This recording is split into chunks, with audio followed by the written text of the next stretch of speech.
Welcome to ಮಾತುಕತೆ.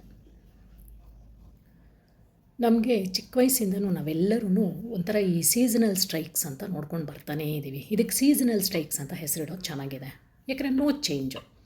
ನಾವು ಚಿಕ್ಕ ವಯಸ್ಸಿಂದನೂ ನೋಡ್ಕೊಂಡು ಬರ್ತಾನೇ ಇದ್ದೀವಿ. ಒಂದೊಂದು ಸ್ಟ್ರೈಕ್ಗಳಂತೂ ಪ್ರತಿ ತಿಂಗಳುಗಳು ಅದರದ್ದು ಅದಾಗ್ತಿದ್ದಂಗೆ ಇನ್ನೊಂದು, ಅದಾಗ್ತಿದ್ದಂಗೆ ಮತ್ತೊಂದು, ಈ ಥರ ಬರ್ತಾನೆ ಇರುತ್ತೆ. No change.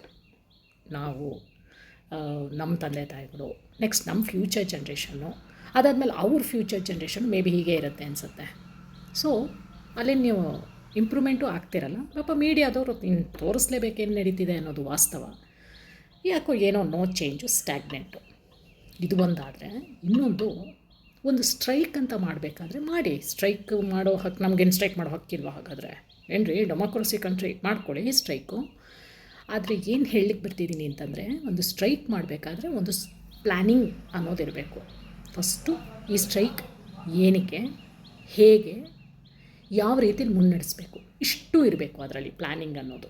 ಒಂದು ಸ್ಟ್ರೈಕ್ ಮಾಡಬೇಕಾದ್ರೆ ಸ್ಟ್ರೈಕ್ ಮಾಡೋದು ತಪ್ಪಲ್ಲ, ಆದರೆ ಒಂದು ಪ್ಲ್ಯಾನಿಂಗ್ ಇರಬೇಕು, ಆಯಿತಾ?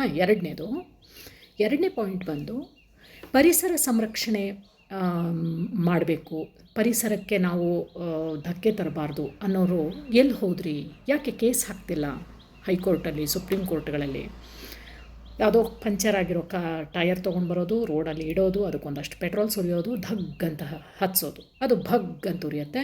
ಅದಾದಮೇಲೆ ನಾನು ಸ್ಟ್ರೈಕ್ ಮಾಡಿದೆ. This is not strike.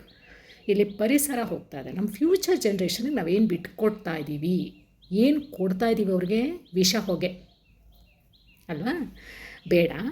ಯಾವುದೋ ಹಳೇ ಒಂದು ಇದು ತೊಗೊಂಡು ಬಂದುಬಿಟ್ಟು ಅಲ್ಲಿ ಇಟ್ಬಿಟ್ಟು ಅದಕ್ಕೊಂದು ಅಷ್ಟು ಸುರಿದ್ಬಿಟ್ಟು ಭಗ್ ಅನಿಸ್ಬಿಟ್ಟು ನಾನು ಸ್ಟ್ರೈಕ್ ಮಾಡಿದೆ ಅಂದ್ಬಿಟ್ಟು ಒಂದಷ್ಟು ಶಾಲ್ಗಳು ಹೊದ್ಕೊಂಡು ಅಥವಾ ಕಪ್ಪು ಪಟ್ಟಿಗಳೆಲ್ಲಂದ್ರಲ್ಲಿ ಹಾಕ್ಕೊಂಡ್ಬಿಟ್ಟು, ಇದು ಸ್ಟ್ರೈಕ್ ಅಲ್ಲ. ಅದನ್ನೇ ಹೇಳಿದ್ದು ನಾನು, ಪ್ಲ್ಯಾನಿಂಗ್ ಇಟ್ಕೊಳ್ಳಿ. ಮತ್ತು ಪರಿಸರ ಸಂರಕ್ಷಣೆ ಮಾಡ್ತಿರಲ್ಲ, ಅದಕ್ಕೆ ನಿಂತಿದ್ದೀರಲ್ಲ ಸಂಘಗಳು, ಅದು ಕೇಸ್ ಹಾಕಿರಿ. ಏನಂದ್ರೆ ತೊಗೊಂಡು ಬಂದು ರೋಡಲ್ಲಿ ಸುಡ್ತಾರೆ, ಪೊಲೀಸ್ನವ್ರು ಕುಡಿಬೇಕು. ನೀವು ಕುಡೀರಿ, ನೀವೇ ಅದನ್ನು ಸುಡ್ತಾ ಇರೋದ್ರಿಂದ ನೋ ಪ್ರಾಬ್ಲಮ್. ಬಟ್ ಪೊಲೀಸ್ನವ್ರು ಕುಡಿತಿದ್ದಾರೆ, ಇದರಿಂದ ಅವ್ರ ಫ್ಯಾಮಿಲಿಗೆ ಧಕ್ಕೆ ತೊಗೊಂಡು ಬರ್ತಿದೆ, ಅವ್ರ ಆರೋಗ್ಯ ಹೋಗ್ತಿದೆ. ಅವರು ಸರ್ವೀಸ್ ಮುಗಿಸ್ಬೇಕು ಅನ್ನೋದು ಎಷ್ಟೋ ಜನಕ್ಕೆ ಕನಸಿರುತ್ತೆ, ನಾನು ರಿಟೈರ್ಡ್ ಆಗಬೇಕು, ಇದರಲ್ಲಿ ಫುಲ್ ಸರ್ವೀಸ್ ಮುಗಿಸಿ ಅಂತ. ನೀವೇ ಅರ್ಧದಲ್ಲಿ ಕಳಿಸೋದ್ರಲ್ಲಿ ಇದ್ದೀರಾ. ಪಾಪ ಅವ್ರು ಕಾಕಿ ಬೆಂಕಿ ಅಂದ್ಕೊಂಡು ಒದ್ದಾಡ್ತಿರೋದು ಅವರಲ್ಲಿ ಅಲ್ವಾ? ನಿಮ್ಮನ್ನು ನೋಡಿಕೊಂಡು ಅಲ್ಲೇನೂ ಆಗದಿರೋ ಸಿಸ್ಟಮ್ಗೆ, ಯಾರಿಗೂ ಎಫೆಕ್ಟು ಆಗದಿರೋ ಪಾದಚಾರಿಗಳಿಗೆ. ಸೊ ಎಷ್ಟು ಬರ್ಡನ್ ನೋಡಿ ನಮ್ಮ ಪೊಲೀಸ್ ಡಿಪಾರ್ಟ್ಮೆಂಟ್ಗೆ. ಸೆಲ್ಯೂಟ್ ರೀ ನಿಮ್ಮ ಪೇಷನ್ಸ್ಗೆ, ಪೊಲೀಸ್ ಡಿಪಾರ್ಟ್ಮೆಂಟು. ಬೇಡ, ನೀಟಾಗಿ ಡಿಗ್ನಿಫೈ ಆಗಿ ಸ್ಟ್ರೈಕ್ ಮಾಡಿ. There is a rules. Supreme court, high court ಇದರಲ್ಲಿ ಇನ್ವಾಲ್ವ್ ಆಗಿ ಸ್ಟ್ರಿಕ್ಟ್ ರೂಲ್ಸ್ ತೊಗೊಂಡು ಬನ್ನಿ.